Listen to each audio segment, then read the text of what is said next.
All right, so you've done it. You've spent all that time building the perfect Spark application, it's running beautifully on your local machine, but now what? How do you get that code off your laptop and onto a real full-scan cluster? Well, that's exactly what we're going to break down today. And that really is the big question, isn't it? It's that moment when you move from just a single machine into the whole world of distributed computing. It can seem a little intimidating at first, but it really just comes down to understanding a few key pieces. So, to figure out how to get our app on a cluster, we've got to look under the hood a little bit. See, when you kick off a Spark job, it's not just one single thing happening. It's actually this really cool, coordinated dance between two main players, the driver and the executors. First up, you've got the driver. You can think of the driver as the brain of the entire operation. It's the process that runs your main function, it fires up that all-important Spark context, and its main job is to take your code and figure out the best plan of attack, breaking it down into stages and tasks. Now, if the driver's the brain, then the executors, they're the hands. They're the actual worker processes that get launched on all the different machines in your cluster. They take the marching orders from the driver, and they do all the heavy lifting, all the actual computations. They're also the ones that hold on to your data in memory to keep things moving fast. Here's a really helpful way to picture this. The driver is like an orchestra conductor. It stands at the front, directs the whole performance, tells everyone what to do, but it doesn't play a single instrument itself.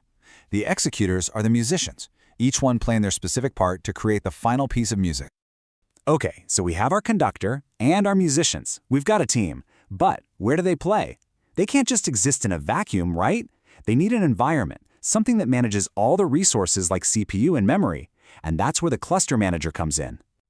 And the cool thing is, Spark is not picky. It can run on a bunch of different cluster managers. You've got the simple, built-in standalone manager, which is great for getting started. But you can also use bigger, more robust systems like Hadoop Yarn or Apache Mesos, which are designed to manage resources across a ton of different applications.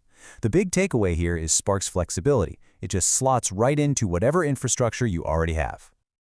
So how do we actually talk to one of these cluster managers and tell it to run our app? Well, Spark gives us this one single, incredibly powerful script to do just that, Spark Submit.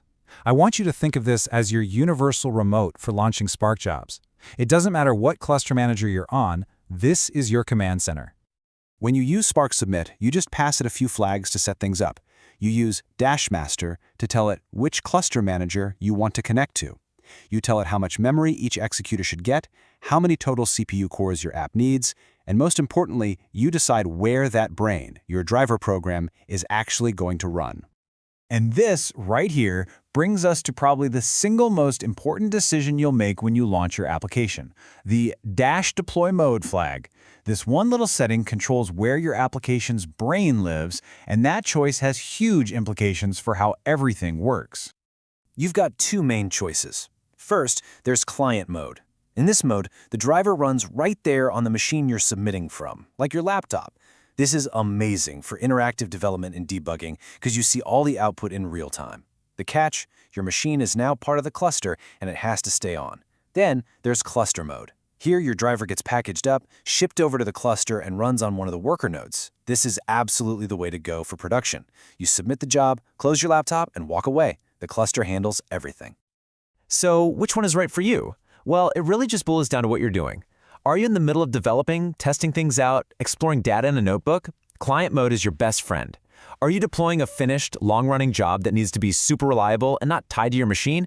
Then cluster mode is without a doubt the only way to go. Okay, let's just quickly recap that entire journey.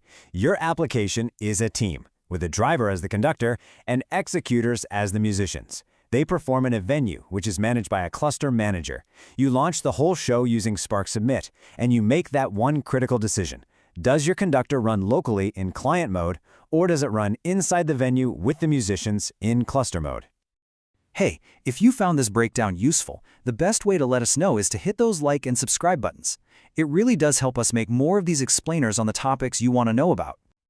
So, you've done it. You successfully launched your app on a cluster. But that brings up the next big question. Is it running as fast as it could be?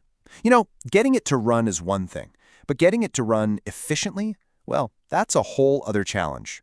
And maybe a topic for another time. We'll see you then.